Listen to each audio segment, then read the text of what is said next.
on the new network. Frank, are you ready? Are you ready for the POC Nation? Are you ready for POC? Our diva of the day? Our or diva darling of the day, I should say. There you go. And welcome to Totally Driven Radio. It's POC from POC Nation, and I forgot to answer your text. Our website is totallydriven.tv. Welcome to the show. Hello, how are you? Good. You've just joined the circus. Yeah, that's what I noticed. I was like, okay, I'm alive. Okay, I'm not. No, yes. Oh, I think that was my cue. Shit. Yeah, it was a little crazy.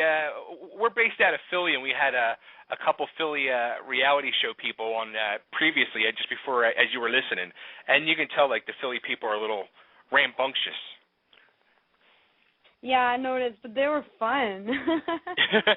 Yeah, they're a party. They are definitely a party. But yeah, you, I mean, we just found out about you from actually. We had Bumblefoot on last week, but one of Bumblefoot's big fans has been telling me about you for like the last 6 months and kept saying to me, you got to have POC on, and kept emailing me about you. And here you are. So that person, Roja, is very happy right now. Yeah, Joha, oh man, that girl is a complete sweetheart. I mean, I love her. So you know her. That's awesome. Yeah, of course I know her. Like, I would say she's very special to me, so yeah, she's completely sweetheart. That's cool. So, all right, so as we get into our interview, and we've been doing some research on you, and you started out into the entertainment business as a ballet dancer. Yeah, I used to be like, oh, nice girl, like ballerina. Yeah, and now I have a crazy mohawk and nothing to do with what I was used to be. So that's what I was thinking to myself. I'm picturing POC as a little girl with the little tutu and the little ballet shoes, and sitting around on your tippy toe. And then I'm just like, what happened? Where did it go from the little ballerina to this mohawked hard rock singer? Dude, I don't know, but my mom, she got a completely heart attack. Oh, really? Yeah. I'll tell you the truth, She thought, she's going to kill me when I say this, but, yeah, and it's actually funny because she's here next to me because tomorrow we have a show, so she just flew in. I just picked her up from the airport. But, yeah, when I made that drastic change, she thought I was doing drugs, dude. Yeah, she took me like right away to run some blood testing, this and that, and I was clean, right? So she took me to the psychologist and everything, and she just didn't understand. So what made you make the change? Like what made you leave the world of the ballet to become a hard rock singer? Well, I didn't mean to leave it. It's just destiny made me, It was the day of my exam, of my professional exam, I broke my ankle.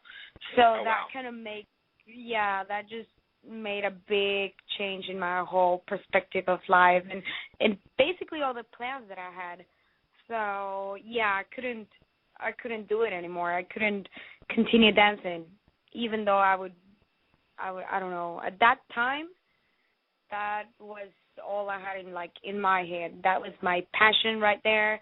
That was everything. I mean, I spent 7 years doing ballet. So, yeah, I had to drop it like that. It was very depressing for me. It was a big change. But I guess, ballet dancing is just a way of expression. It's art, right? So I guess I'm a Pisces, so that is it's very connected to the art side. So I guess singing and writing my songs was another way of me, trying to express since I couldn't dance anymore.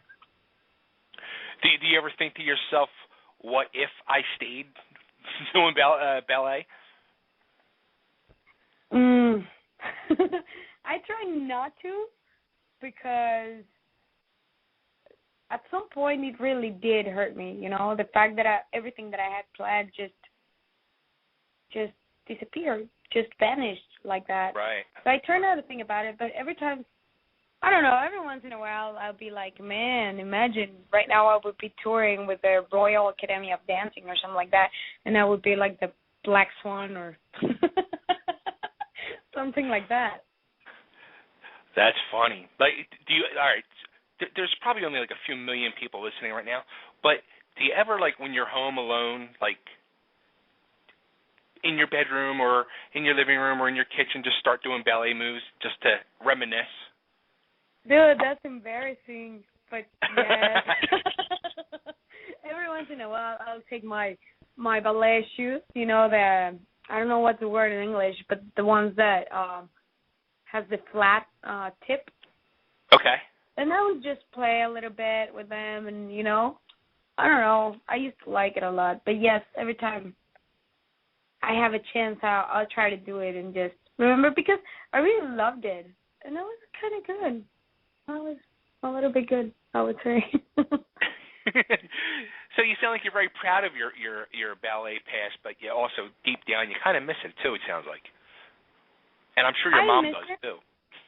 Yeah, my mom missed everything that I used to be, but she's very happy right now.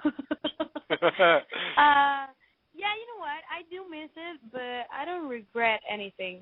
I'm happy with who I am and where I am, so I'm happy. So, okay, so there had to be some, like, major influences to bring you over to the dark side of rock and roll. Who were those bands that did that to you? Motley Crue. Yeah, I think the first band was Motley Crue and AC/DC, and of course, GNR. But yeah, definitely those. Somehow I want to say it had to be Nikki Sixx. Oh, really? Well, yeah, definitely. I did want it to be Nikki Sixx. He has that influence on people. He really does. I guess every rock star has an influence because they're just there in a big stage singing a bunch of words that you eventually identify with them, and they're good looking, hot, sexy, and Right. And then you get to get on stage and show off your stuff. Yeah, that would be, that's cool, even though I'm not, like, there. I just can't wait to start singing, like, in huge stages, just like that, with a lot of pyro. Man, I love pyro. Like, the few shows that I've had with pyro, they are just amazing. But, yeah, right now that I'm there singing my own stuff with my own words, with my own perspective of art and rock and everything, it just makes me really proud, That's awesome. Now, you started out you're originally from Mexico City. Yes, sir. I'm from Mexico City. You started your musical career out in Mexico City, and I guess you started playing clubs there as well? Yeah, exactly. What's the rock scene like in Mexico City compared to the United States? That's a tough question, because I can give my perspective, but I don't know, the people that might listen to me will be like, no, that's bullshit. That's not the way it is. Or, everyone has its own opinion. But if you ask me, like, my opinion is, like, that in Mexico City, the huge scene is more like norteño and pop, more than rock. Of course, we have, like, rock bands, and they're really, really good. But they're not as much as pop bands. Does that make sense? Yeah, absolutely. Because, that's basically how it is here in the States now, too. The pop music scene has really taken over. Yeah, exactly. But still, you have all these legendary bands like AC/DC, Keys, Motley Crue, all these bands that are still touring. Like, in Mexico, we don't have that much. And probably they haven't done the crossover like Guns N' Roses is to Mexico, let's say, for a Café Tacuba, that is a very popular, big band in Mexico City that is rock is not the same to Mexico that it is in the United States. You know, the scene is not that big. Guns N' Roses is known like worldwide, and Café Tacuba is not that big, although it's pretty big, but it's not that big. Yeah, I never heard of them, so. Yeah, there you go. See, now you get it. There is more of a rock scene here in the States than it is in Mexico. So is that what I guess made you come over here to the States to try to pursue your musical career more? Yeah, I would say that, definitely. And, I mean, people are people. Doesn't matter if it's in Mexico, it's in the States, London, whatever, you know. I just want to be heard, and that's it. And wherever they call me, I'll, be there. Now, you ended up on a TV show, I guess, when you were younger? Yeah, I was in this TV show that was Roomies, that was through Dish. That is this network that you can see in, all of Mexico, South America, and some places in the States. Now, I don't know if this is the same show or not, because when I Googled it, it said that with Corey Haim, is that the same show? Yeah, I think it is. Yeah, pretty much it is. Corey Haim and Burt Young from Rocky? No, that one. Roomies is more I would say, the TV show Friends, but the Mexican version. You know? Oh, and okay. More that has to do with rock band and music. Oh, so it's more like a reality show. Yeah, it's Mexican. Gotcha. How was that? I mean, that was early 2011. Okay. And I'm a terrible actress, so I would never do that again. You didn't like it then? No, acting is not my thing. I mean, if there is a really good opportunity and I like the character and everything, I'll do it. But I don't know, that was the first time that I really tried it, going into a TV show, having a cool character and whatever, and I don't like it. I guess acting is just not my thing. Trying to maybe try to be someone that maybe I'm not. It's a little bit difficult for me. I get very shy. Did you have any acting lessons or anything, or was it just something you figured you would try? I was going to be in a TV show in Mexico, another one. So I went to this CEA, that is the acting school, the main acting school in Mexico City. I had a really good scholarship there. And you know what? Then this opportunity came for me to record the first album. So I was like, sorry, acting is not my thing. I'm going to go with music. So I just dropped it. But I had a few lessons, so yeah, that kind of worked for me later on. So then you got, like you said, you had the opportunity to do the first album. How'd you hook up with Bumblefoot? Well, actually, we got in touch through email, and he kind of liked my stuff, and then we decided to do an album together. Yeah, it sounds pretty simple. Sometimes when I tell the story, everyone is like, "No, get out of here," and I'm like, "Yeah, it was simple. I guess, sometimes things are meant to be, so we just have to be there." You know what? I think too, it was probably just Ron himself, because he's a very sociable person and down-to-earth person and easy to contact, and he gets along. He seems like a really awesome guy from the few experiences I've had with him. So I think that was definitely a big help too, that it was him that you picked to reach out to help you with the album. Yeah, I was originally the album was going to be made through with 3 producers. Bumblefoot was the first one, and then 2 others, right? So it's going to be 3, and 4 songs, Okay. But I guess I did really like the way Bumblefoot worked. He's an amazing musician, and an amazing producer, and his ideas are just great. So, yeah, I think I liked it there. That's why I stayed there and finished the whole album with him. All right, well, let's, since you gave me 2 songs to play, and I can't decide which one to play, so we are going to play both. But let's play one now, and then we'll play one in a little bit after we talk to you some more. So let's play this one first. Let's rock out first, and let's go to hell with POC. How about that? Sound good? Sound like a plan? Deal. All right, this is POC Nation and Go to Hell.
POC Nation, Go to Hell. And we're talking to POC. So who were you telling to go to hell, POC? No, don't say No, what was this? All right, so what's the song about? What was that all about? No, it's about this bad relationship that the guy ends up being a douchebag, a complete asshole. Sorry, am I You're allowed to curse. Go ahead. Yes, you're okay. allowed to curse. Okay, so yeah, he was an asshole. So it's no, wait. like I want to hear you say the other word again because it's one of my favorite words. Can you say that, please? Asshole. No, the other one. Douchebag. Thank you. Okay. So yeah. Anyway, so it's like, you know what? You messed up with the wrong person, because, like, you know, like, if you think you're evil, well, I'm the devil. You know, that's what he talks about. So when you do that song on stage, do you like have anger in you as you're singing it? Oh yeah, I want to kick somebody in the balls. Yeah, definitely. Now your mom's there. What does your mom think as you're like singing about this stuff and talking about this stuff, is she still like dusting off the tutu for you? I tell you what, yes, she's just like nodding with her head, like, oh POC, oh boy, you're really like making my ears bleed right here, right now. Oh, that's funny. But she doesn't understand me. I mean, she's funny, like, you got no idea. Like, she's super fun to hang out with. She has become my best friend, and man, she's awesome. That is awesome. Says she's real supportive of you. Yeah, definitely. Like, I wouldn't know what to do without her. That's awesome. That's the best person to have in your corner is your mom. Yeah. I tell you what, definitely you do. You really need someone to be next to you and that you can trust, especially if you're trying to do something public, you know, to try to become a public figure, because everyone's going to talk all the time. And most of the things that they're going to say, they are mean and hurtful, you know. Right. So it's just like you need someone to help you with that, you know, because they're going to make up things all the time just to be there. The haters, you know, like when you know how Ben Affleck is gonna be the new Batman, right? Right. And everyone was like so hateful. So anyway, his manager told him, stay away from social media, dude, because tonight we're gonna release the news that you're gonna be the new Batman. So you better stay away from social media. He didn't, of course. Everyone is curious. Everyone wants to know what it's been say about themselves, right? So he went on Twitter, and of course he ended up fucking the press, closing out his Twitter, and basically the press, because people can be so mean. So I guess that's when you need someone really, really close to you just to, I don't know, hug you at least. Well, there you go. And that's the perfect person to give you the hug is your mom. Yeah, exactly. Like, Mom. So you did the album with Bumblefoot. Now, did he play on the whole album, or just certain songs, or did he just produce it, or? He produced the whole album. He recorded it as well. Okay. The drums were recorded by Frank Ferrer, who is the actual drummer of Guns N' Roses, and he did backing vocals as well. He's like in everything. Yeah. Wow. And did he help you write the songs as well, or did you have the songs all ready to go, or? Some of them I had them like all ready to go, and we did some of them together. I mean, it was a complete like teamwork. Did you record the album in Mexico, or did you do it here in the States? I did it in the States. Yeah, at Living Hell Studio, which is Bumblefoot studio.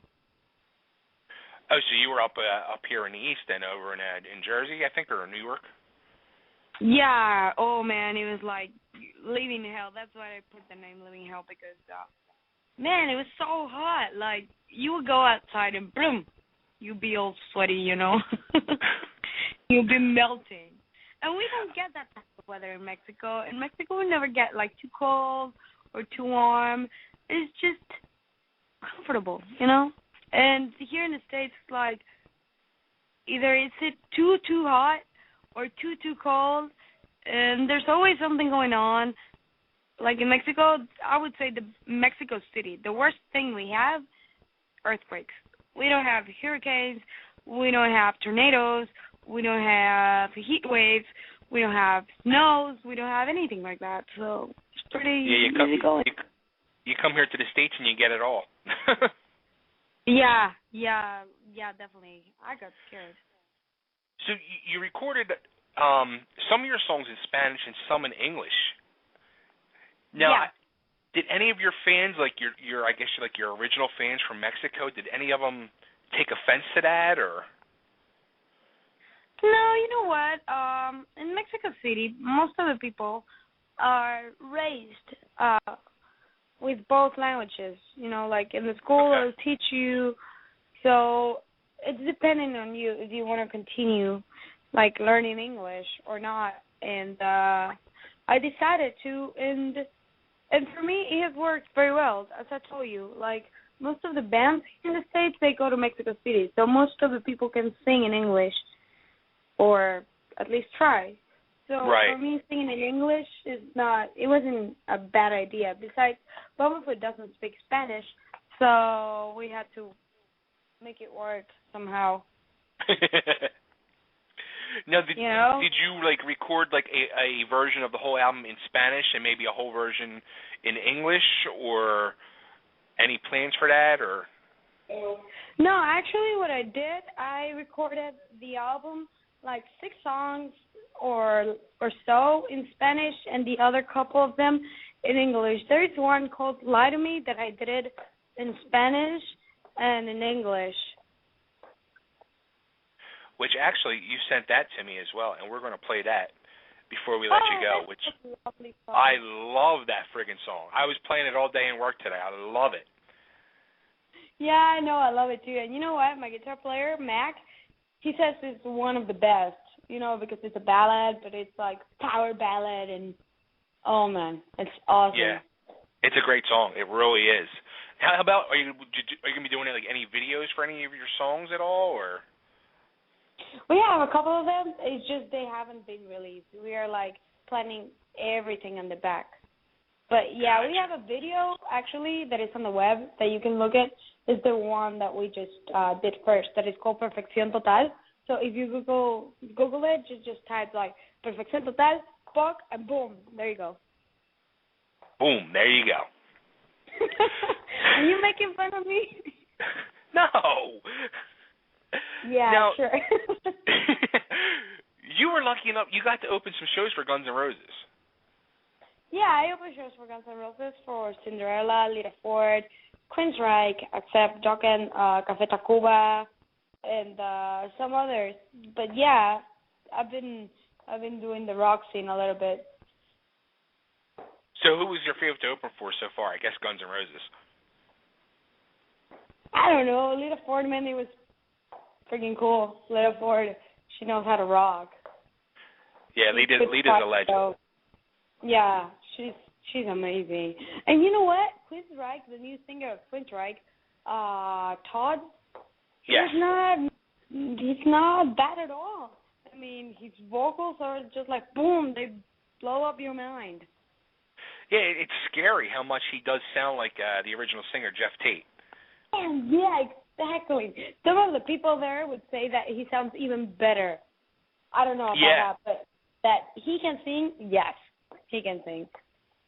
That's scary. And how about Cinderella? Actually, they're originally from my old neighborhood where I grew up. Yeah, exactly. So it's funny. Here's something for you to Google, and you can get a laugh. Okay. Google Cinderella Pat's, I think it's Pat's Chili Dogs, because before Cinderella made it in like local cable access TV, like before it like really broke big, like on MTV they used to play this commercial, and Cinderella did this commercial for a local hot dog stand called Pat's Chili Dogs, and it was the original band of Cinderella. It was Tommy and Eric, but the original guitar player and drummer, which later went on to form Britney Fox. Get out of here. Yeah, so Google that. You go on YouTube and look for that. Cinderella Patch Chili Dogs, and boom, there you go. There's some good stuff for you right there. Now you got to say that phrase every single day in your show. There you go. I'll be cracking up. I'll be like, oh, my God, that's a fucking awesome phrase right there. See, right? so you know what I need you to do? I need you to cut an ID for me and say, this is POC, and boom, you're listening to Totally Driven Radio. Okay, there you go. Hey, what's up? This is POC, and boom, you're listening to Totally Driven Radio Station. Oh, fuck. That works. That's cool. Oh, that's too funny. So, all right, so you got a show coming up. What's that? Now I'm noticing that you're really making fun of me. No, I'm not. I'm going to get back at you, I promise. So you're playing tomorrow night in Austin, Texas. Yeah, playing tomorrow night in Austin, Texas. The Gypsy Lounge. Yeah, they say it's a really good venue. I don't know. I've never been there. But I'm excited, you know. You know what makes me excited about it? That I've heard that a lot of Latin people go there, and I love my people. So sometimes it's kind of like, I don't know, like kind of relaxing to see your people, you know, and just talking Spanish, and, you know, it's more easy. Not as much pressure. You feel more homey. Well, yeah, exactly. I mean, right now, like, yeah, I'm used to speaking in English because actually my musical director and guitar player, Mac, which he's right here just looking at me like, don't say anything I won't like. So, he speaks English. He doesn't speak a word of Spanish. And all the guys in the band, they just speak English. So every time, like, when I got here and the music was in Spanish, they couldn't say, like, the names of the song, like, no me tendrás, they would say, no me tendrás, you know? Or no. Right now, we're writing for the new album, and I have, like, 6 songs ready that we're going to present tomorrow. And as well in Papa Woody's, probably we're going to start working on the album and everything, but we're just going to start letting people hear them, right? So there is one that is named No Hay Manera, okay? And Austin, my bass player, is like, okay, so we're going to play No Hay Mañanas, and he's like, it's not mañana, it's manera. But, you know, they're like fucking great guys. I mean, you got to see them. Like, live, Austin is like full of life. He just runs all over the place, and he wears these big shoes like boots, and he has his hair is like full of colors and all that stuff. John, the lead guitar player, he's a little bit more reserved, I would say, but amazing guitar player. Man, you gotta see him. Like, seriously. Like, if you have a chance to go on my YouTube channel, just That Pop Nation or That Pop Mexico, man, see John. You gotta see John. His name is John Hernandez. He's amazing. The drummer is Lawrence, and Lawrence is just like, it's funny because he does all these tricks when he plays with a stick. Right. And he's like, always like, no, let's do this. What if we do this? Here we should stop, and da-da-da. And Mac is the one that puts everything together, like, hey, guys, calm down, because if there's something that I don't have, that is organization. I just want to do everything and nothing at the same time. I want to do everything in so much little time. So Mac is the one that pulls me down to earth and says, hey, POC, listen to what you're saying. It's completely nonsense. Like, you're full of bullshit, POC. And I'm like, okay. Now, what was I saw one or two, a couple of videos, I think, where, like, you and the whole band are all wearing masks. Oh, yeah, that was in Halloween. Is that what that was? Yeah, man, but it was me and this other band called Bonzo Porno Circus, that it was actually kind of porn show with metal. It was very weird. I was like, why are those chicks running naked? I just don't get it. And Mac was like, because POC, that's a band. And I'm like, get out of here, you know? That was pretty cool, though. I want to have all the chicks running naked in my stage. Yeah, definitely. Why not? Yeah, that's a big difference from the world of ballet, huh? Yeah, just naked people doing pole dancing here and there, and banging their heads, and tons of guitars and fire. I tell you what, it's much fun. It's more cool than ballet, I would say. So we got the big weekend coming up. We got tomorrow night, Gypsy Lounge in Austin, Texas, and then Saturday night, Papa Woody's Roadhouse in San Antonio, Texas. Go out, check out POC Nation, say hi to POC, tell her you heard her on Totally Driven Radio. You heard her song Go to Hell. Yeah, definitely, because with this new album, actually, we did just a crazy change of image. Like, I'm not longer that girl with the long blonde hair. The mohawk's still there, but it has changed a little bit. So really, hope you like it. Yeah, I mean, I've heard of everything. Nice people will tell me like, dude, I really dig it. Da-da-da. Some other will be like, especially haters, like, you look like a dude, and I would be like, oh, I don't give a fuck. I did it, not you. So get the fuck out, you know. Like, well, there you go. Yeah, it is who I am, and I did it because I wanted to. So what everyone else think, I don't give a fuck. But there you go. You're POC, and she's the leader of the POC Nation. So go check her out in Texas this weekend. And also, she has her website, POCNation.com. You can find her on Facebook. You can find her on Twitter. You can find her on Reverb Nation. You can download the album on iTunes. Anywhere else? Yeah, and they can find me on Facebook. I'm always personally answering my Facebook, so which is POC Nation as well. There you go.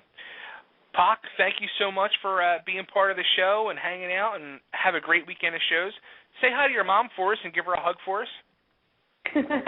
Yes, I will, definitely. And we're going to leave everybody with the bonus track from the CD. This is called Lie to Me. And boom, here it is. POC, Lie to Me. POC, thanks so much for being part of the show. We'll talk soon. And when you come to the East Coast, you got to play Philly so we can come out and rock out. Fuck yeah, I'm trying to be there in November, maybe, so I'll let you know. And thank you for having me here. I mean, I had a great time, and you're a really cool guy. Well, thank you. Boom. Boom. All right, thanks a lot. I hope to see you in November then. There you go. Okay. Nice talking to you, and thank you, and hope you like my album. I love it. And here's Lie to Me from the POC Nation. Thanks, POC.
Nation with Lie to Me. What a great song. She's a lot of fun, ain't she, Frank? Boom. Boom. Boom. Boom goes the dynamite. Oh, if she comes, I'm definitely going to that concert. Oh, yeah. If she comes to Philly not next month, 2 months, November, month and a half, whatever it is. Yeah. And she's got a great sound. That was the first time I heard "Lie to Me," and you were telling me about it. And I got to say, man, I was impressed. I'm actually going to be downloading that tonight.